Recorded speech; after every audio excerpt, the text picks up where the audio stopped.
하나님께서 우리에게 주시는 말씀 같이 보겠습니다. 욥기서 42장 5절에서 6절까지 말씀입니다. 주님이 어떤 분이시라는 것을 지금까지는 귀로만 들었습니다. 그러나 이제는 제가 제 눈으로 주님을 뵙습니다.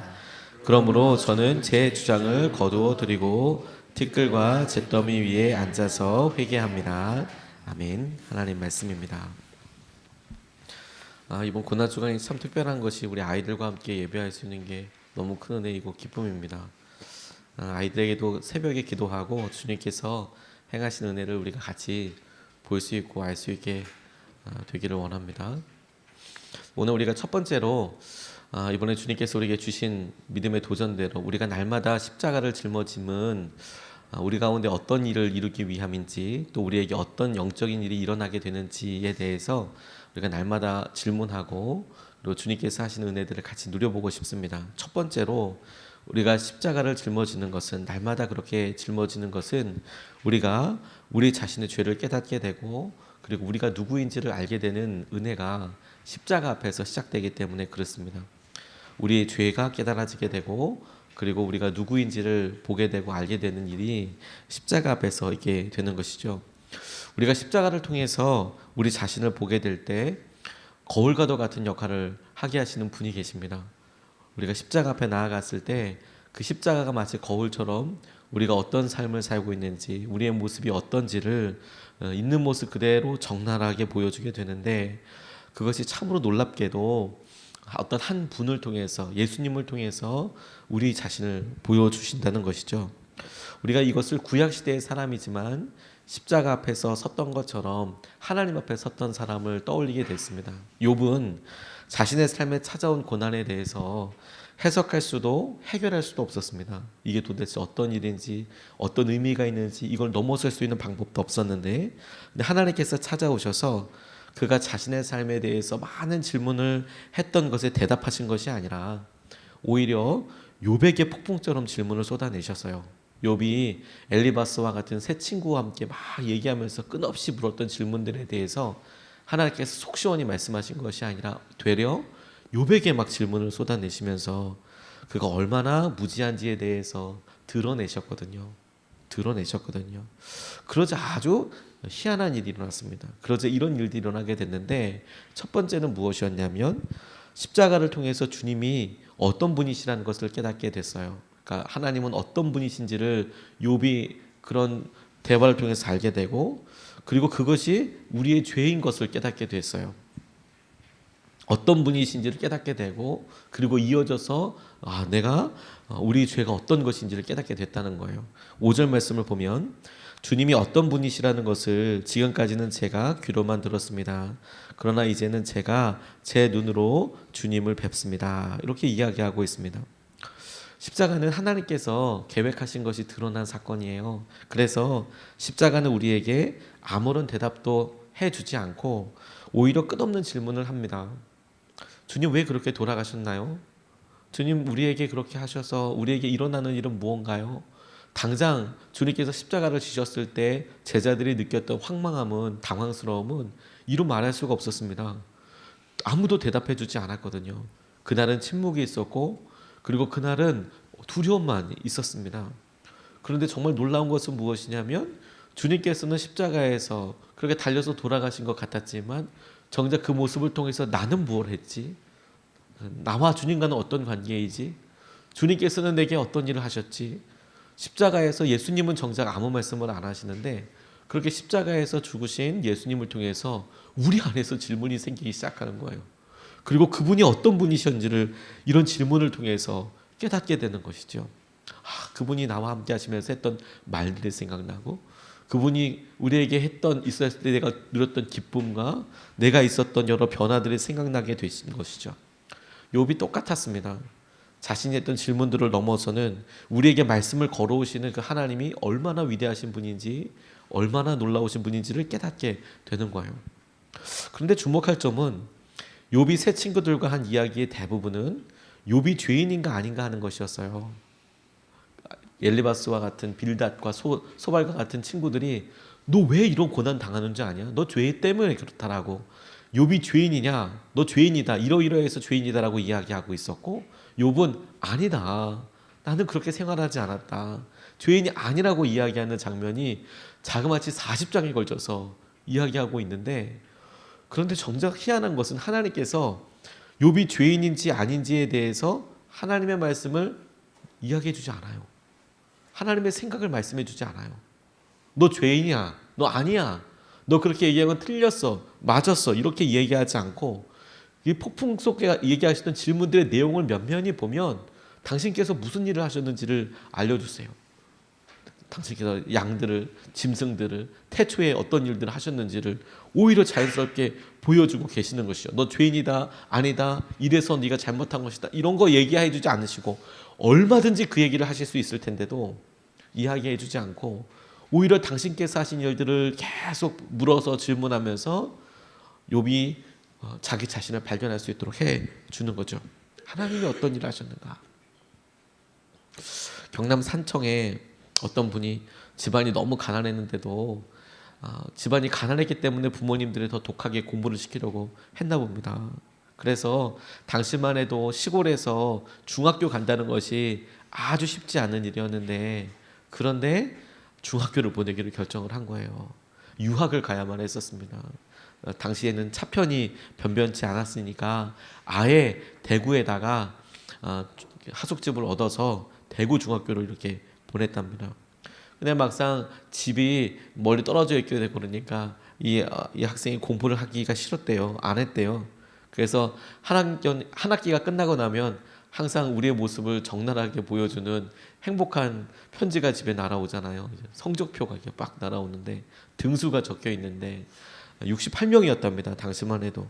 그런데 68명 중에 68등 이렇게 딱 찍혀서 나왔대요. 1학년 성적이 깔끔하게 1등을 찍어주신 거죠. 거꾸로. 근데 이제 집에서는 아들 이거 어떻게 공부시킨다고 보냈는데 1학년 8반 석차 68명 중에서 68명, 이걸 가지고는 고향에 갈 수가 없다고 생각을 한 거예요. 그런데 가만 생각해 보니까 우리 아버지는 당시에는 보통학교, 일제시대 때 초등학교도 나오지 않는, 지금으로는 초등학교도 나오지 않으신 분이니까 뭐 아실까? 글도 잘 모르시고 그 소작농을 하시고 농사 짓는데 자기 땅도 아니고 누가 땅을 빌려줘서 거기서 열심히 노동을 하시는 그런 분이었는데 아실까 싶어서 고쳤대요. 1등으로 이왕 고치는 거 그냥 믿음대로 1등으로 확 그냥 고쳐버리셨대요. 68명 중에서 1등. 제가 어떻게 바꾸는지는 아이들이 많이 왔기 때문에 알려주지 않겠습니다. 아무튼 고쳤습니다. 공문서 위조에 해당되는 엄청난 일을 했어요. 그리고 갔는데 세상에 친지들이 몰려오더니 우리 찬석이가 공부를 그렇게 잘했더냐 이렇게 물어보시대. 얼마나 잘했더냐. 시골에서 중학교 갔다는 것만으로도 대단히 이렇게 주목하게 되는데 그런데 이제 뭐 아버지가 내심 좋으면서 아유 뭐 공부를 좀 잘하는가 봐. 그래 뭐 어떻게 했어? 아유 뭐 1등을 했나 봐. 뭐 이런 식으로 뭐 얘기를 계속 얘기하는 거 있잖아요. 막 남의 얘기하듯이. 이거 그러면 책거리를 해야지. 그러니까 이 학생이 잠깐 개천에 가서 멱을 감고 목욕하고 들어오니까 세상에 청천벽력 같은 일이 일어났어요. 이분이 아버지께서 한 마리뿐인 돼지를 잡아서 동네 사람을 모아놓고 잔치를 하고 있더라는 거예요. 자기 집 재산 목록 1호 돼지 한 마리 있는데 자기 집이 그 마을에서 제일 가난했고, 그리고 아버지가 이 가정이 이제 장인 장모님 댁에서 살았대요. 처가살이라고 하는데 장인 장모님, 외할머니네 댁에 외할아버지 댁에서 같이 살았대요. 그거 당시만 해도 정말 가난하지 않으면 안 하려고 했거든요. 근데 그 집에 재산을 일으켜 보리라 돼지 한 마리 키우고 있었는데 그 돼지 한 마리를 잡아가지고 마을 잔치를 하고 있더래요. 심장이 다 넘어지는 줄 알았대요. 너무 막 어떻게 해야 될지 모르겠고 아버지라고 계속 불렀는데 뭐 어떻게 할 수 없어서 그 돼지고기 자기는 못 먹고 달려나갔답니다. 그거 어떻게 먹을 수 있어요? 뒤에서 자기를 부르는 소리 들려오는데 겁이 난 이 사람은 진짜 내가 어떻게 난 나가서 안 들어올 거야 이런 생각을 하고 있었고 스스로 머리를 때려보기도 하고 그랬답니다. 근데 충격적인 그 사건 이후에 달라지게 된 거예요. 그래서 항상 그 일이 머리에 떠올리게 되는 거죠. 눈을 감고 자려고 하다가도 돼지 잡았던 생각이 나면 눈이 번쩍번쩍 뜨여지게 되는 거죠. 우리 아버지 돼지 잡았는데. 그리고 17년 후에 이분은 대학 교수가 됐어요. 그리고 자기의 아들이 중학교 입학했을 때, 자기처럼 이제 중학교를 입학했을 때, 그러니까 본인의 나이 45살 때 아버지 앞에서 33년 전의 일을 뒤늦게 사과하기 위해서 아버지한테는 바로 얘기 못하고 그 옆에 계신 어머니한테, 어머님, 제가 중학교 1학년 때 1등은 이렇게 얘기하려고 했는데 그 옆에서 그냥 그 이야기를 넌지시 듣고 있던 아버지께서 알고 있다, 그만해라, 아들 듣는다, 네 아들 듣는다, 조용히 해라, 손자 듣는다. 자식의 위조한 성적을 알고도 이 돼지를 잡아서 잔치를 하신 거예요. 아들이 잘못해가지고 왔는데 그거 하나 가지고 그냥 돼지 잡아서 그렇게 한 거예요. 이 부모님 그 마음 하나가 이 분을 박사가 되고 교수가 되고 나중에는 대학 총장이 되게 하고, 근데도 아직도 감히 물을 수가 없다라는 거죠. 그거 왜 그렇게 하셨는지. 이게 박찬석 전 경북대학교 총장님 이야기예요. 아버지가 내가 중학교 1학년 들어갔을 때 꼴등 했는데 돼지 잡았더니 그때부터 그 아버지가 직접 너 왜 그래? 너 왜 성적표 왜 아빠 엄마한테 거짓말하냐? 그래서 난리를 친 것도 아니고 뭘 딴 걸 뭐 너 죄인이야 어쩌고 얘기한 것도 아니고 그냥 그 아들을 위해서 돼지 한 마리 잡았을 뿐인데 돼지 한 마리 잡았다는 것 가지고 그 아이의 인생 자체가 변화가 됐어요. 사실 저희들도 저희 아이들이 그렇게 확실히 변하기만 한다면 부담이 되긴 하겠지만 돼지 한 마리 잡을 수 있을 것 같아요. 그렇게 확실히 변화되기만 한다면 부담이 심히 되지만 돼지 잡을 수 있을 것 같아요. 돼지 잡을 수 있고 그렇게만 된다면. 근데 그거 알고 그렇게 하는 거 아니겠죠? 내 아들 그랬다고 해서 잡아가니까. 그런데 여러분, 하나님께서 우리에게 욥을 통해서 보여준 것이 무엇이냐면 너 얼마나 나쁜 사람인지, 너 그렇게 얘기할 수 있는 자격이 있는지, 너 뭐 어떤지 이거를 얘기하시지 않고 당신께서 너랑 관련되던 되지 않던 하셨던 일들을 마구 이야기하셨어요.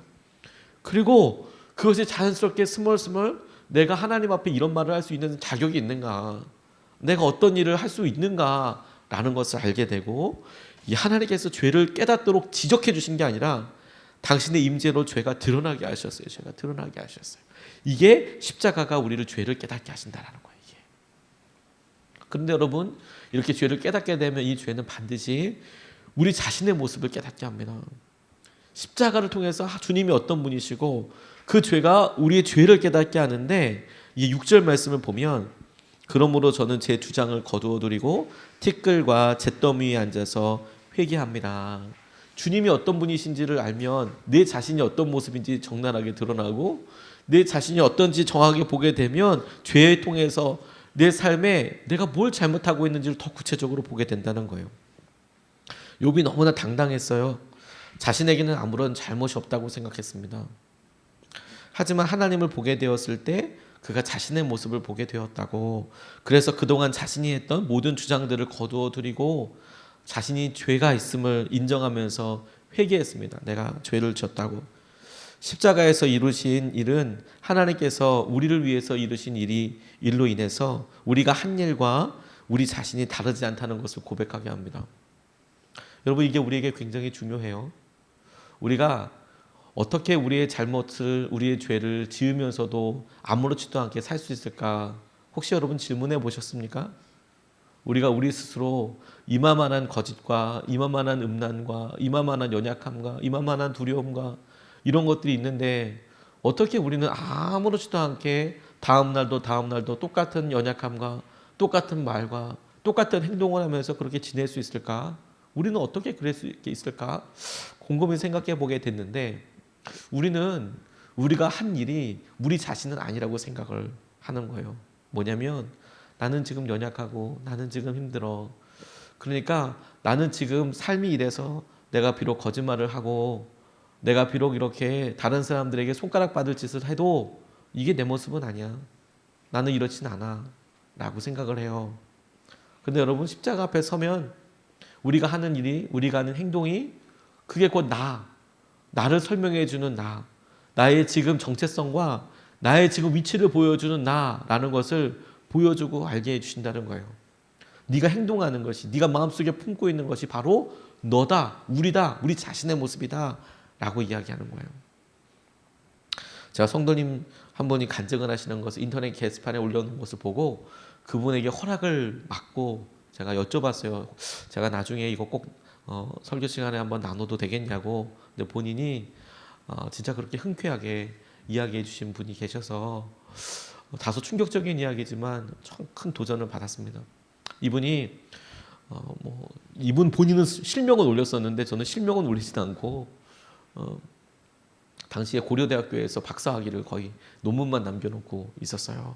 그것도 저기 안암동 캠퍼스에서 의전원 관련된 여러 그러니까 공부도 열심히 하고 실험도 열심히 하고 이제 거의 논문 남아서 이제 까딱까딱까딱 하면서 이제 하는 겁니다. 영어도 잘하고. 근데 이분이 이제 파송 선교사로서 어느 교회에 나가게 됐어요. 근데 그 교회가 개척교회다 보니까 선언목적교회에 있으시다가 파송 선교사로서 이제 교회 학교를 섬기시는 분이었던 거예요. 근데 공부도 열심히 하고 그렇게 하는데 마침 그 교회에 전도사님이 계시다가 전도사님께서 그만두시고 나가신 거예요. 그러니 갑작스럽게 이제 설교할 사람이 필요하지 않습니까? 그러니까 이제 이 청년이, 남자 청년이, 당시는 결혼하기 전이었는데 근데 열심히 이렇게 돕다 보니까 이제 본인이 설교를 계속하게 된 거예요. 이제 설교를 하고 아이들에게 이제 이야기도 하고 가르치고 전도사님이 바로 오는 건 아니니까. 근데 꽤 오랫동안 이제 설교를 하게 됐는데 또 마침 본인이 아무 소리도 하지 않고 그렇게 설교도 하고 그렇게 했어요. 참 귀한 사람이죠. 그런데 이제 아이들 설교다 보니까 PPT라고 아이들이 좋아하는 어떤 화면이나 영상도 보여주게 되고 동영상도 보여주게 되고 이렇게 설교를 준비하셨나 봐요. 대단한 분이죠. 근데 본인이 또 그런 미디어나 이런 데에 또 가까우니까 또 그게 가능한 겁니다. 공부를 오래 하기도 했고 학교에 오랫동안 있기도 했고 그러니까 PPT나 이게 별로 어렵지 않았어요. 그래서 열심히 하고 그러는데 문제는 어느 날 주일날 아침에 교사 기도회가 있어서 예배에 세팅하고 아이들 잠깐 있으라고 자기 노트북 열어놓고 그리고 이제 옆에 방에 가서 몇 명이 없어도 오늘 하나님께서 하실 은혜를 놓고 이제 교사 기도회를 하고 온 거예요. 그런데 그 아이 중에서 우림이라는 초등학교 5학년짜리 애가 있었는데 오자마자 선생님 보고 아주 이상하게 웃더니 선생님 저한테 상담을 좀 받으셔야겠어요. 이렇게 이야기하더라는 거예요. 선생님 컴퓨터에서 이상한 제목을 봤는데 선생님 아무래도 저한테 상담이 필요하신 것 같아요 라고 초등학교 5학년짜리 애가 선생님한테 이야기를 하더라는 거예요. 이게 무슨 얘기인가 얼른 생각해서 보니까 동영상 봤던 리스트가 이제 재생 목록이라는 게 뜨게 되는데 이 애가 여러 동영상 이런 거 보다 보니까 선생님 노트북에 재생 목록에 거기에 합당하지 않은 야한 동영상을 봤던 이름이 그대로 다 남아 있었던 거예요. 그러니까 이게 클릭해서 보는데 그게 쭉 뜨니까 초등학교 5학년과 그 아이들 자기가 설교해야 되는 아이들이 그걸 다 본 거예요. 리스트. 그러니까 이제 예배 드리러 자기 설교하러 올라가야 되는데 근데 이제 아이들이 와서 막 이상한 표정 짓고 얼마나 무참하겠습니까? 참 대단하다 싶은 게 그러면 교회 못 나갔을 것 같기도 하고 와 그거 어떻게 하나 이런 생각을 했을 텐데 이분 참 되게 귀한 게 뭐냐면 월요일 아침에 금식하셨대요. 이게 무슨 일인가.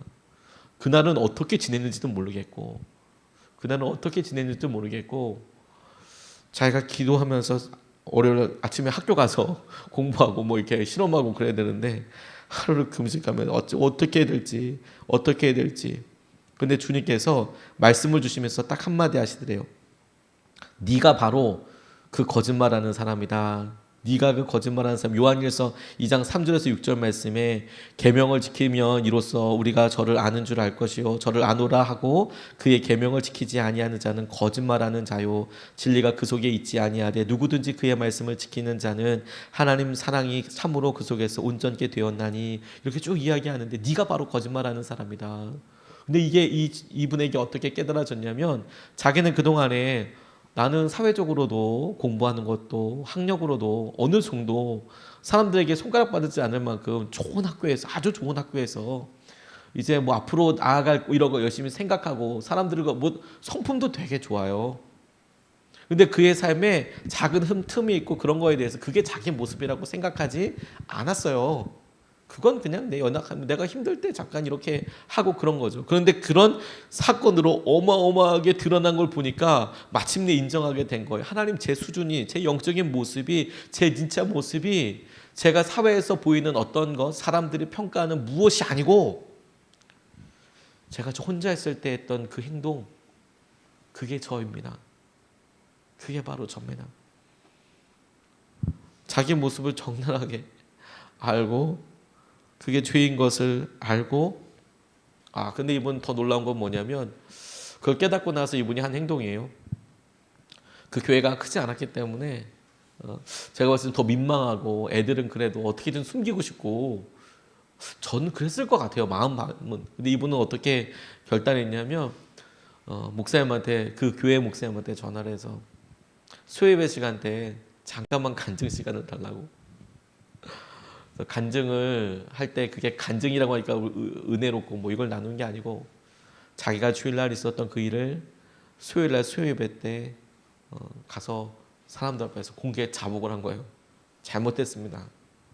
제가 이런 사람이었습니다. 다시는 안 그러겠습니다. 잘못했습니다라고 이야기를 한 거예요. 그리고 그 얘기를 교회 게시판에다가 올리신 거예요. 와, 실명으로 올리셨어요. 제가 진짜 놀랐습니다. 하나님께서 이 형제 진짜 사랑하시는구나. 하나님께서 이 형제 진짜 사랑하는 거구나. 다른 사람들 이것을 어떻게 생각할까? 나이가 30이 넘어서 그리고 학력으로 곧 박사 받고 교수가 될 수도 있고 뭐 어디 연구원으로 갈 수도 있고 뭐 병원에 취직해서 뭐 병원에서도 연구할 게 많더라고요.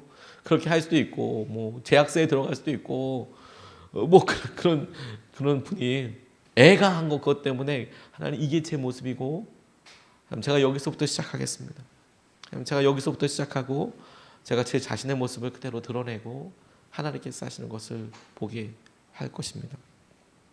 여러분, 십자가는 우리 자신의 모습을 다 보여줘요. 우리한테 결코 너 나쁜 놈이라고 이야기하지 않습니다.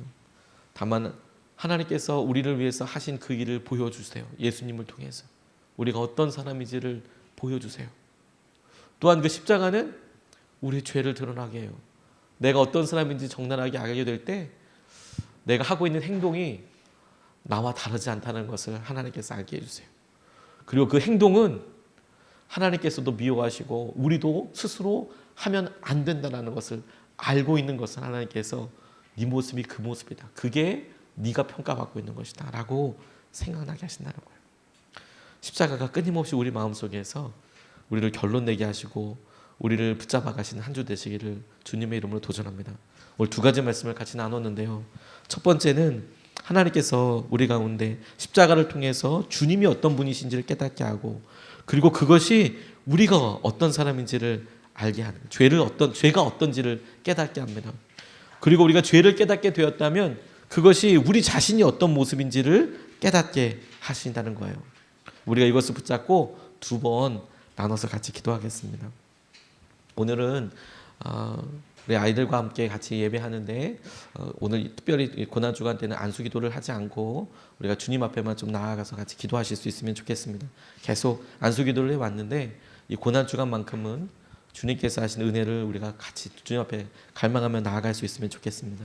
첫 번째, 두 번 나눠서 기도할 때 첫 번째 기도 제목은 마음과 삶으로 살아내는 믿음이 되게 해달라고 기도하고 싶습니다. 하나님, 우리가 하나님께서 하시는 여러 일들을 이렇게 보게 되는데 주님의 은혜와 기쁨들을 우리가 보게 될 텐데 마음과 삶이 우리 가운데 있습니다. 그런데 십자가를 통해서 주님이 어떤 분이신지를 주님 우리가 깨닫게 해주십시오. 주님이 어떤 분이신지를 우리가 깨닫게 해주시고 주님, 우리의 마음의 삶에 주님 찾아오셔서 우리가 우리의 죄를 깨닫게 하여 주시고 우리가 십자가 앞에 정결하게 하여 주십시오. 우리가 첫 번째로 같이 기도하시겠습니다. 아버지 하나님 감사합니다.